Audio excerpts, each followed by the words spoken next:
In every corner of Connecticut, people are joining forces to invest in their communities. We're growing and collecting fresh, nutritious food to get to people in need.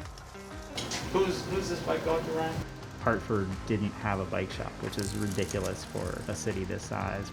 You know, they're on tobacco barns. You know, we have them on dairy barns. You know, we have them on our agricultural heritage. It's been a neighborhood for 40 years that has not had access to fresh fruits and vegetables. If we get these kids out of the class, this would be the funnest thing ever. We plant over 500 trees every season. You know, as a team, we all grow the canopy together. As varied as these stories are, they all share a common thread. They're getting support from Sustainable CT, a program that rewards grassroots grit.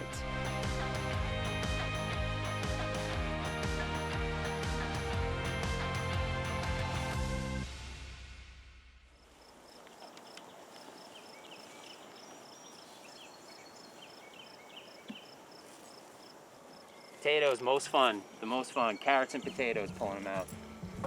My name is Sean Fitzpatrick, and I'm the founder of Real Food Share. And we're growing and collecting fresh, nutritious food to get to people in need. How about that one? Gosh, it's a whopper. I've been in health, fitness, and nutrition for almost 20 years. I've learned through my own body, having my early 30s, going through stomach and skin stuff that was very challenging for me. The only thing that ended up working was eliminating processed foods and incorporating a diet full of fresh, nutritious food. Last year was our first year. We started over at Sticks and Stones. It was an opportunity. The owners over there said, if you're going to do this as a donation garden, you can have access to it. And we started with some pitchforks and a couple of people, and we donated almost 800 pounds of fresh produce last year. 1 pound plus 14 ounces. But all the tomatoes at Sticks and Stones were coming. These ones are close. These will be next week. You're at the Catherine Violet Hubbard Animal Sanctuary. I am Catherine's mom, whom the sanctuary is named for. She's my daughter. She was one of the first grade victims of the shooting at Sandy Hook. The sanctuary honors her love of animals. We thought it would be a really great way to bring community together, to provide food for the animals and the people that visited the sanctuary. We met up with Sean and Real Food Share, and he said, what are you doing with those beds? And we said, what do you want to do? And here we are. I like to think that when people are up here, she's sort of hanging out beside them and what are you doing? And hands in dirt, because that was just her thing.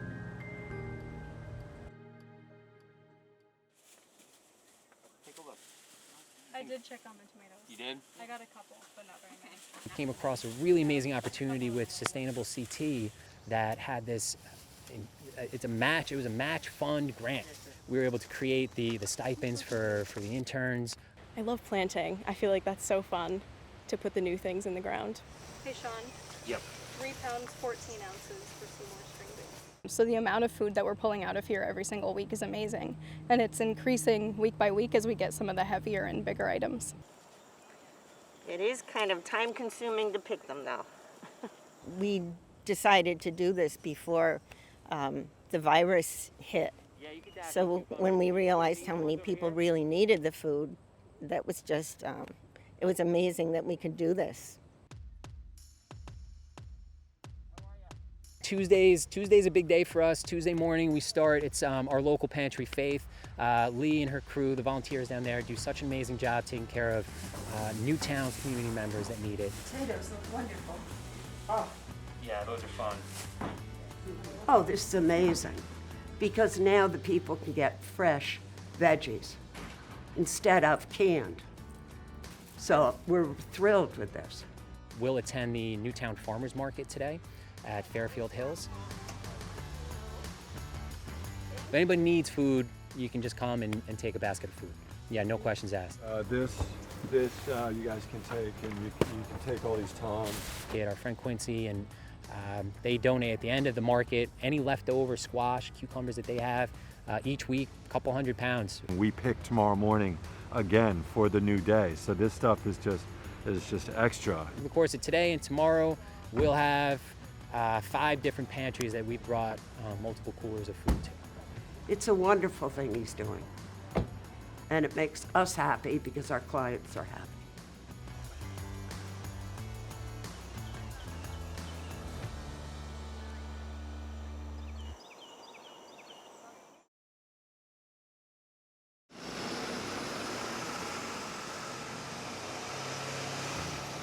So the rear wheel had a wobble in it, so it wasn't straight, so we fixed that.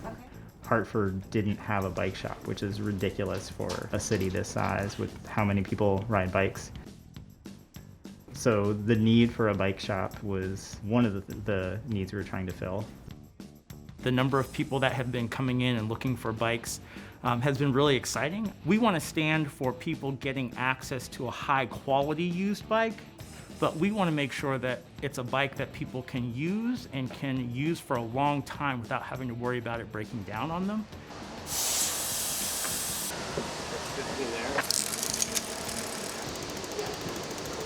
Yukon Out in Stores has been a huge partner for us. They have donated, all the bikes that they essentially cut the locks off at the end of semester. This is a great example of how a lot of bikes come to BCCO and how the condition that they're donated in. As you can see, the derailleur's not even attached anymore. The chain's rusty and stuck inside of the actual cranks. Probably sat in somebody's garage for a long time. It's up in there, that's as far as it goes. We put new tires on, new brakes, new drivetrain. So my name is Elijah Oliveris, and I'm a shop clerk at BCCO. One of the first things that I've actually done here was I went through a program called Earn a Bike, and there I got to learn how to take bikes apart and then put them back together. At the end of the program, I got my own bike. Earn a Bike is really the cornerstone of the BCCO programs because it's a job training and development project. Okay, just as far as you need to go. Now screw that back in a little bit so that it doesn't get lost. And now that the bike shop has grown, we actually have more opportunities for hiring youth, paying them a really good wage, but we've developed and cultivated them for oftentimes several years before we actually hire them. This is probably one of the best jobs I had, if not the greatest, because I haven't really had that many job opportunities, but I'm very happy to work here. Our Bikes for Job Access program has continued to move forward and has continued to bring in people. We did a fundraiser with Sustainable CT to help us raise some additional funds for that program. I've kept the goal of getting 3 bikes out a week. I'll do kind of like a final quality control check to make sure everything is functioning well on the bike. I have a list of all the different people that need their bike and how tall they are and generally what their use of it is. Your bike is ready to go. It's $20, you get lights, lock, helmet, and the bike. And then you're good to go. You have your keys so you can unlock the bike. It's really, really amazing, and I'm really, really excited to ride it. I'm gonna use the bike for schools, works, and sometimes just go out and have fun, getting fresh air. And so we believe in the story of bicycles being a part of the fabric of how we live our lives and the way that we move around, particularly a city, because it gets you places much faster, much easier. Now that I worked here, I think I'm gonna get back into riding bikes since it's just so fun working on them, and I enjoy doing it a lot. For me, a bike has always been an access to adventure, and it allows you to see some things that you don't get to see otherwise.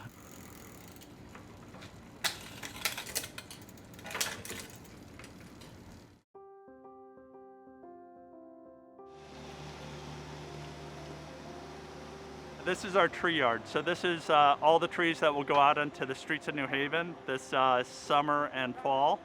And so we have people that come in and water 2 and 3 times a week, water all these trees. We started off doing neighborhood greening, which was working with resident groups to plant trees, work on vacant lots, fix up parks.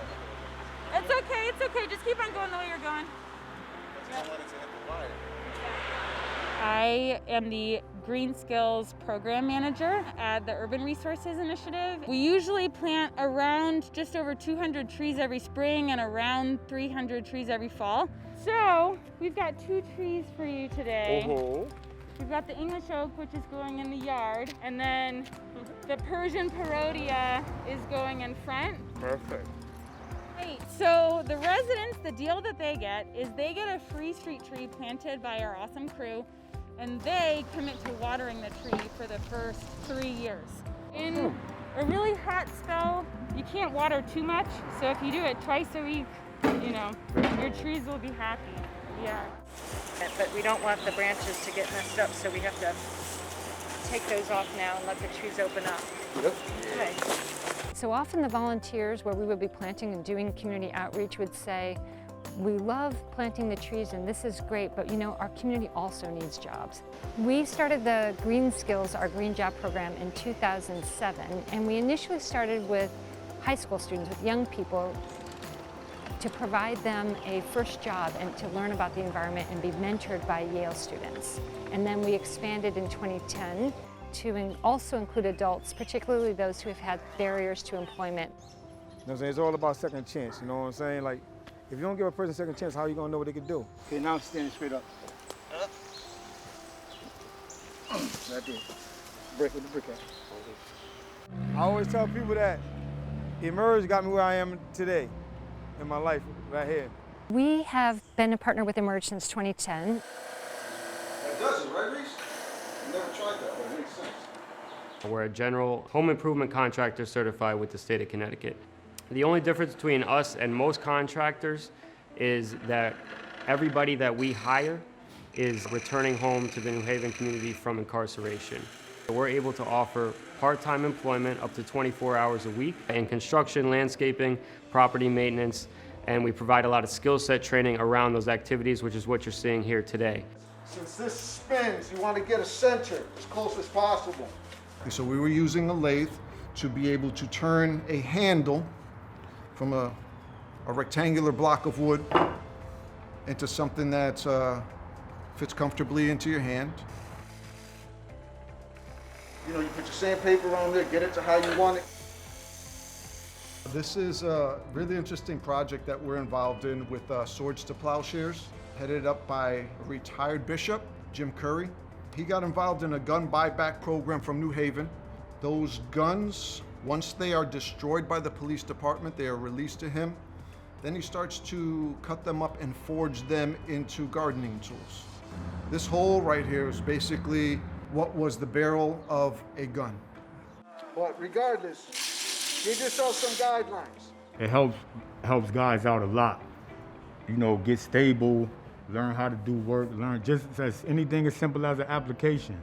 We like a tight-knit family here. I can't wait to see how you gonna put the art up in this. It helped me like manage my life more. Gave me structure. I wasn't hanging out as much, and it was giving me more family time to spend with my kids and grandkids. So it helped me a lot. I kind of always knew that there was a whole bunch of different walks of life, but there wasn't too many opportunities given to us, despite whatever mistakes we might have made beforehand. And now we are here now, 2 years later, supervisor, I discharged off parole, just giving us the opportunity to just get our integrity back in a sense. That's what we kind of lost. We come from all the same places, we've seen the same struggles, seen a lot of the same things. So it's like more like a family environment than a working environment.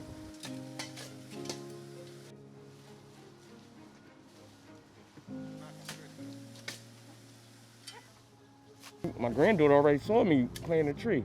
She said, "What you doing, Pop Pop?" She see me playing a tree. She see me playing a tree. You know, and it felt so good. It's like giving back. To me, it's like giving back. It's like, see, a tree's alive. Trees are life. That's you give life back to the environment, you know. You know, I didn't have a good upbringing. You know, I did a lot of hurtful things to people, but that's my way of giving back. You know, that tree is gonna be there forever.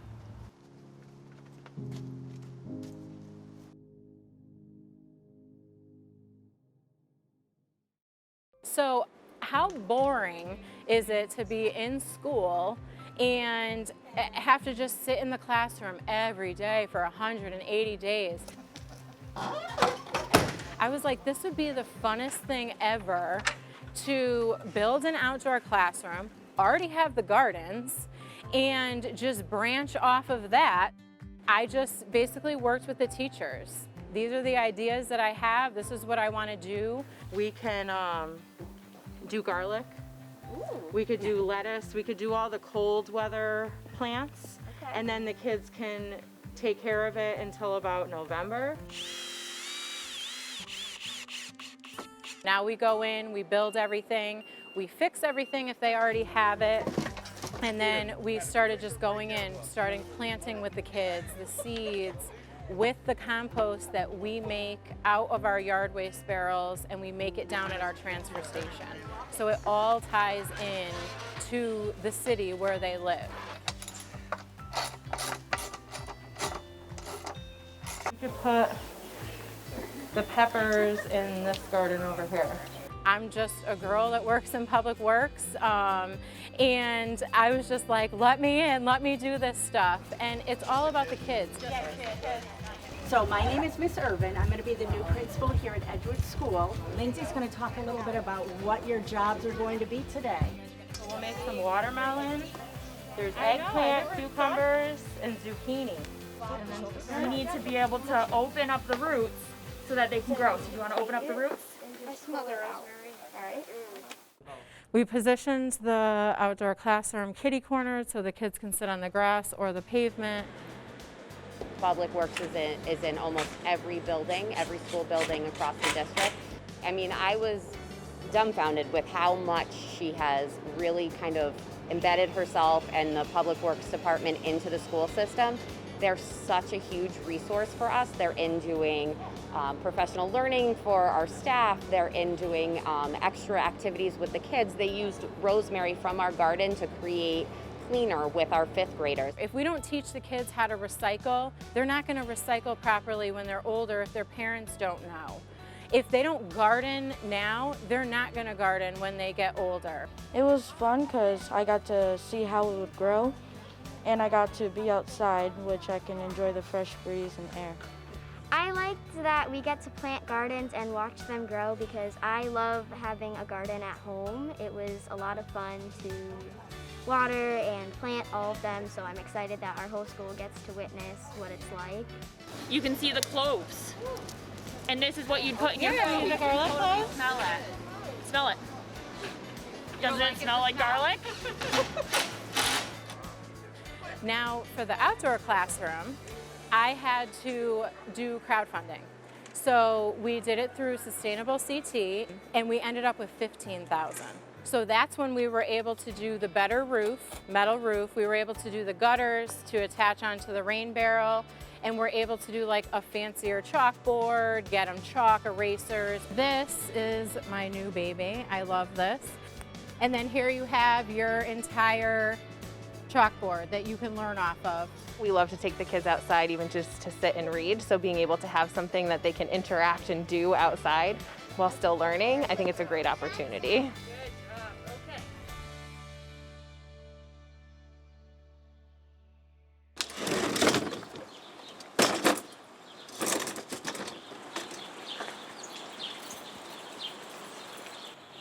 Did I tell you you guys are wonderful?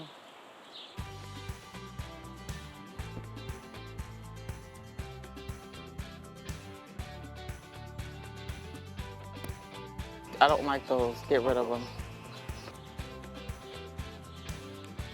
Hey, Randolph and Vaughn, come share some love with me today. We have 3 sides of Bridgeport that are considered food deserts. So each market is independently run, and they're in their own unique little neighborhoods through the city of Bridgeport. The East End NRZ market does a great job on that side of town. They did something incredible, which, you know, it to this day it amazes me. Like they continued their market from last season in 2019 and ran it right through the winter up until now, and they did not close, not one day. We kept it because we were the only place running for people. Good morning, how are you? I'm good, how are you? Good to see you. Good to see you too. It's a place you see where people come together, you know, we greet one another, we talk, we share stories. I'm a diabetic, and so it's like fresh is best. This market has a reputation of having the best and the freshest produce in the city. You can tell that they've taken the time to really pick really good quality.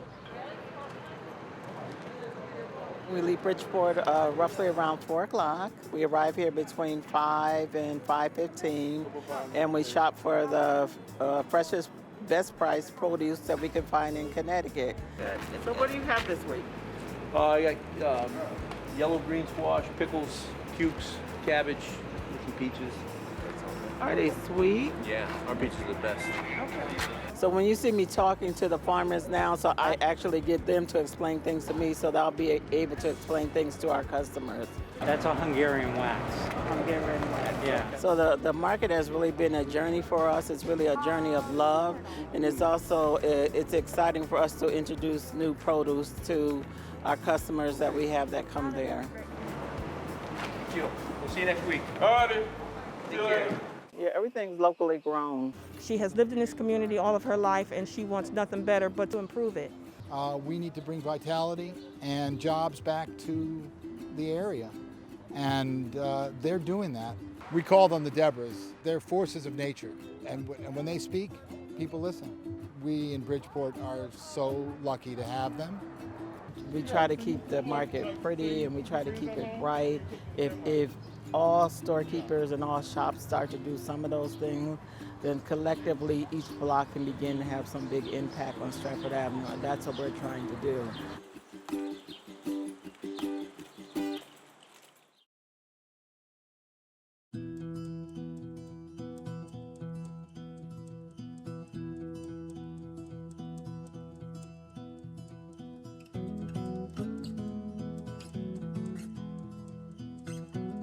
If you go around and see the ones we've already done, they are breathtaking, how beautiful they are. And we knew that we wanted it to be something that New Milford can really be proud of. This barn quilt trail is the only one in Connecticut.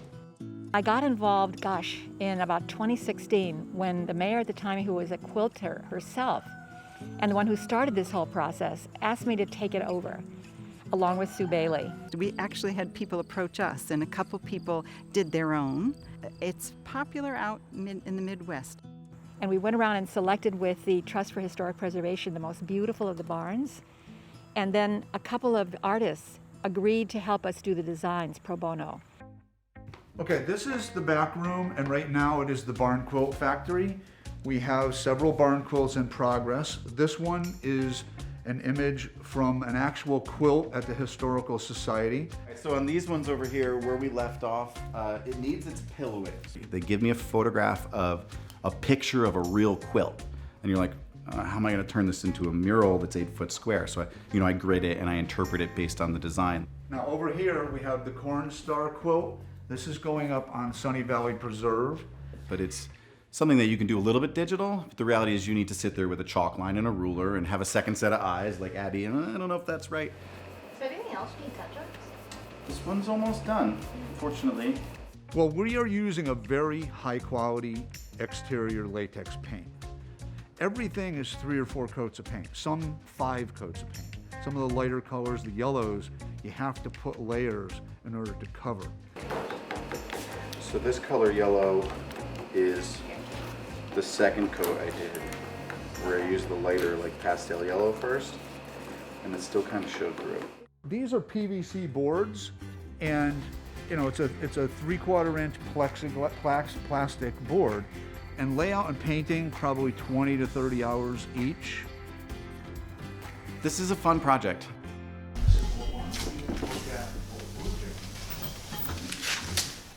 Oh, so satisfying.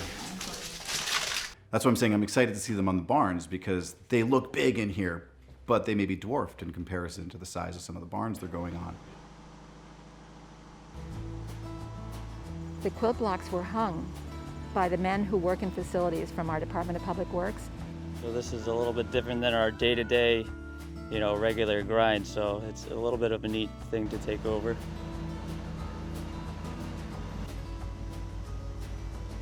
I love the way it turned out. I love the design of the quilt. You know, this is the first, to see it on the barn was just great because it really shows, our history of New Milford. They're on tobacco barns. We have them on dairy barns. We have them on our agricultural heritage. My great-grandfather was one of the first importers of brown Swiss into this country from Switzerland. And so the brown cow in the quilt, we wanted that to honor his legacy. My father and brother and sister and I all showed brown Swiss cows, so they're kind of special to us. What gives me real pleasure is when someone says, somebody from Idaho just stopped their car in front of my barn and knocked on my door and asked if I could explain a little bit more about the history of that. And I thought, this is a way for our town to really redefine what its identity is in the 21st century. It really brings such an extraordinary sense of pride to people.